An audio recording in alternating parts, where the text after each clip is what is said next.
What's up guys, it's Kenji from Nutrishop Dublin, and today we're going to be talking to you about a couple things. We're going to be talking to you about how your body utilizes carbs and proteins as energy and how it just stores them, and also if and when your body will ever convert those carbs and proteins into fat.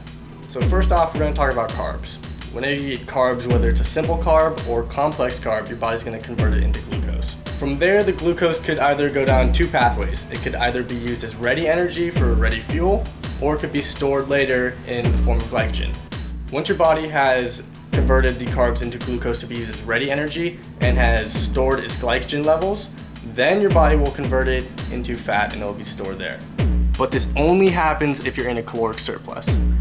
Alright, and so this next part is going to apply if you're in a caloric deficit or you're just not eating the adequate amount of carbs your body needs to perform its functions. So it'll be tapping into its fat stores and its muscle to be used as fuel. So once your body starts tapping into its fat stores, it'll use the stored fat as energy as well as fat from your dietary intake. Now to get rid of any confusion that you might have, we're going to talk about protein and how it's used by the body. So when you eat any type of protein, your body's going to convert it or break it down into amino acids, and those amino acids can be used or utilized three ways. One, they could be deposited into muscle tissue.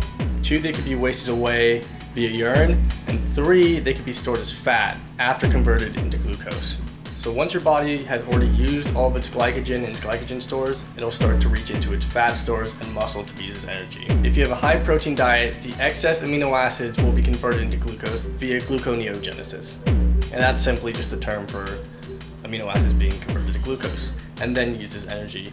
As opposed to if you have a low protein diet, then your body's going to reach into your muscle, break that down into amino acids, and use that as energy instead. So when your amino acids are converted into glucose, they could go down two different pathways. One is going to be, it could be used as energy, and the second is going to be, it could be stored as fat. But it can only be stored as fat if your glycogen stores are full. Now let's rewind a little bit, and we just talked about you're only going to be tapping into your muscle and fat stores if your glycogen levels are depleted. So it's kind of a contradiction saying that your amino acids could be stored as fat after converted into glucose because your glycogen levels have to be full for that to happen. But if you're reaching into your muscle stores in the first place, that means your glycogen levels are depleted. So here we just have another view of what I just talked about.